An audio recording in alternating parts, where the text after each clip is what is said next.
Hello, I am John David Ebert, and welcome to class number 5 in Understanding Contemporary Art. In this class, we will look at the second half of Jackson Pollock's oeuvre, especially looking at the drip paintings, the action paintings, where Pollock begins to move. As we saw last time, Pollock now begins to move into an abstract, non-figurative space with the sacrifice of the body of the Great Mother and the carving of her up into pieces. What I want to start by doing is to discuss the significance of the move that Jackson Pollock and Lee Krasner undertook in 1945 when they left New York City to move out to the famous barn, the house with the barn on Fireplace Road in Long Island in 1945, where Pollock stopped drinking for a couple of years. And during that period, long about 1947, he began to create the famous drip painting. So this is the great period of his great creative breakthrough.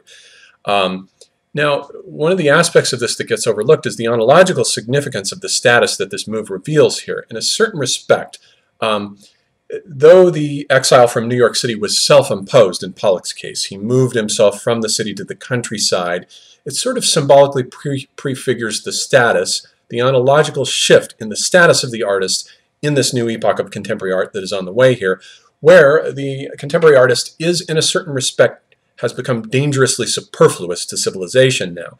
I think that the role that used to be occupied by art has been taken over by the culture industry. By this time, by the 1940s, after World War II, the culture industry has come in with film and television and radio, and now we have the internet and comic books and so forth. All of that has taken over the role of the civilization-building qualities. We look for our anthropological types and our imaginary significations from those media.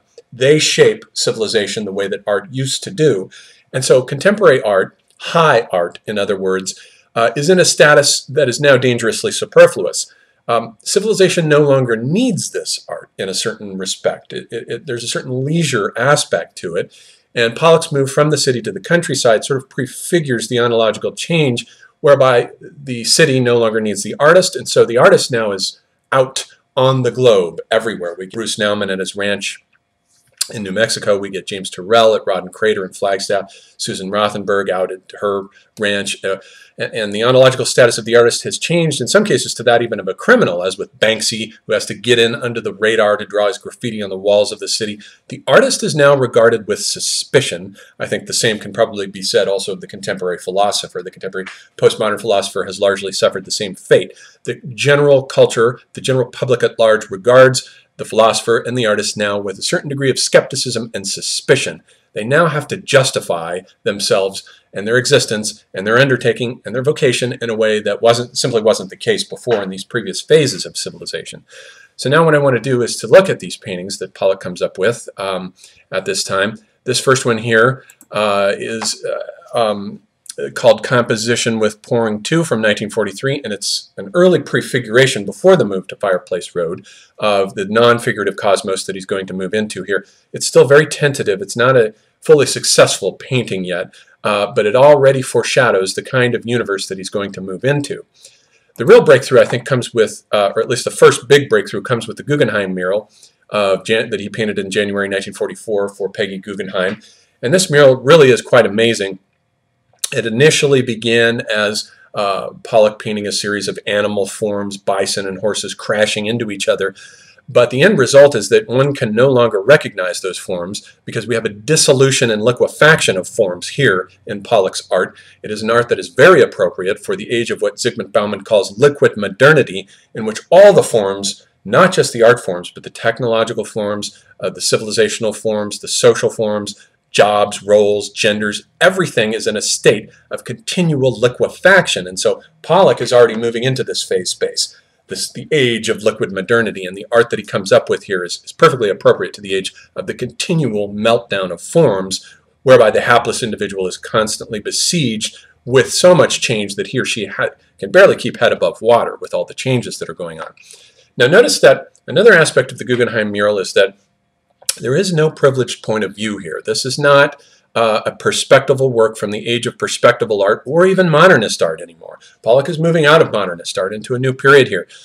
This is a kind of what Gilles Deleuze would call a rhizomatic work. And a rhizome is simply a non-hierarchical sort of plateau, like the rhizomes under the ground between trees that get all tangled up with the roots, where there is no hierarchy. One does not climb the tree in the rhizome to look out on a single perspective at everything else. The rhizome is composed of multiple entry points. One can enter the rhizome from any point of view at any point. There is no privileged point of view. And also there is a sense in which the sense of sight has been stepped down with this art, and the sense of touch has been stepped up. This is a very haptic, tactile work. You can almost feel it. Pollock is beginning to use his eye as an extension of the hand here.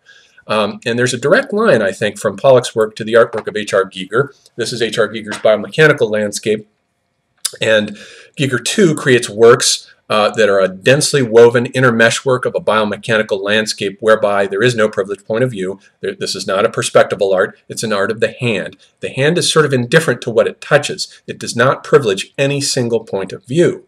And in a sense, this is going back at the end of civilization to its beginning. If we look at this image of Viking art, we again see here that this was largely a non-visual art in the sense that the eye was not privileged, the hand was privileged. It was a tactile art, a densely interwoven meshwork of this kind of tactile looping and interweaving like a tapestry. The same thing goes for this page out of the Lindisfarne Gospels here. I think Pollock is returning on the turn of the spiral back to the pre-perspectival epoch before the 15th century that characterized the birth of Western European art, where the hand was privileged over the eye, and this was an absolutely non-perspectival form of art.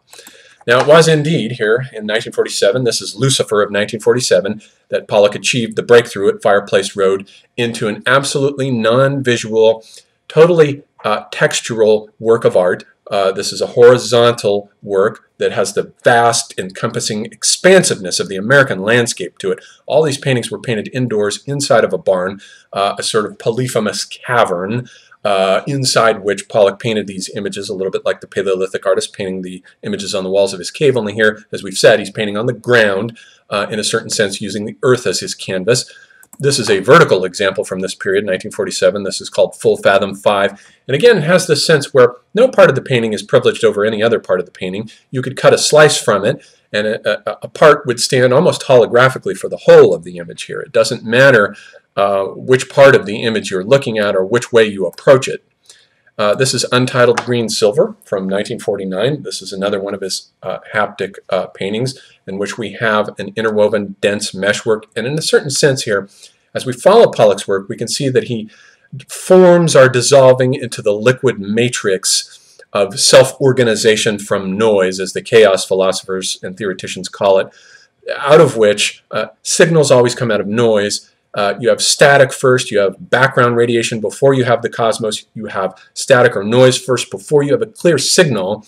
And in the theory of morphogenesis, as put forth by Gilles Deleuze in his book Difference in Repetition, there is always noise, and noise is this realm of undifferentiated intensivities that gradually self-organize to the point where forms then later emerge out of them. And if you rewound Jackson Pollock's art, if you started with these later paintings and went backwards, you would have a perfect example then of noise preceding self-organization with forms morphogenetically slowly pulling themselves out with the Guggenheim mural, and then with the later images that we saw like Pasiphae, you would see the forms coming into being from out of this protogenetic matrix. Here is Autumn Rhythm, which is probably the masterpiece of this entire epoch of Pollock's work. This is Autumn Rhythm from 1950. And the other grand masterpiece from this period, I think, is Lavender Mist, which is an amazing painting to stand in front of. It's just simply absolutely entrancing. But it has a quality to it of white noise, almost as though Pollock were painting the electromagnetic sphere of white noise that surrounds the Earth. Karl-Heinz Stockhausen, interestingly enough, was at about this time creating purely electronic music out of the degradation of white noise into colored sound. At right about this time, right about 1950, he was working on his earliest electronic compositions based on white noise. And here I think there is a certain aspect in which Pollock is not only capturing the curvature of the space-time aspect surrounding the Earth, but also the electromagnetic noise that surrounds it. Then we have the decline of Pollock's artwork. He began drinking again, and then he went back to the artwork in 1951 and began producing these black and white images, which I think are inferior works of art. For one thing, Pollock's major strength had to do with color. color. He knew how colors fit together better than almost anyone. And to begin painting these works without color was, I think, a degradation and a decline for him. And I think he knew it, and the drinking began to intensify. Part of the problem was that in 1949, Pollock's image avatar, as we see here in the pages of Life magazine, which asks the question, is he the greatest living painter in the United States, began to gigantify him in creating an image avatar of the likes of Elvis Presley or James Dean. He was sort of seen now as the sort of Marlon Brando of the art world, or the Ernest Hemingway of the art world. And his image avatar began to grow larger and larger, and it destabilized his psyche. His paintings had begun to grow larger and larger over time, and they had begun to dwarf him ontologically. But now with his success in the media, and the media generation of him as a great, grand avatar, his image of himself as the greatest living painter on the planet began to magnify his ego, and it sort of dwarfed him and destabilized him, so that when Hans Nemeth came to Fireplace Road in 1950 to film him with his documentary, which was very artificial, very contrived, and very much staged to present him as the great, suffering, romantic, lonely painter. In that documentary, we see Pollock outdoors when he never painted outdoors. We see him putting his shoes on in a certain way, learning to stand in a cinematic way.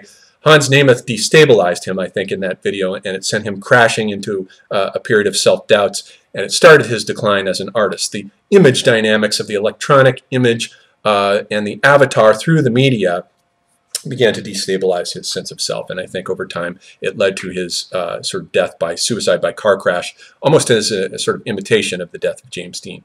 And so that wraps it up for Jackson Pollock. Those are the main features of Pollock's art.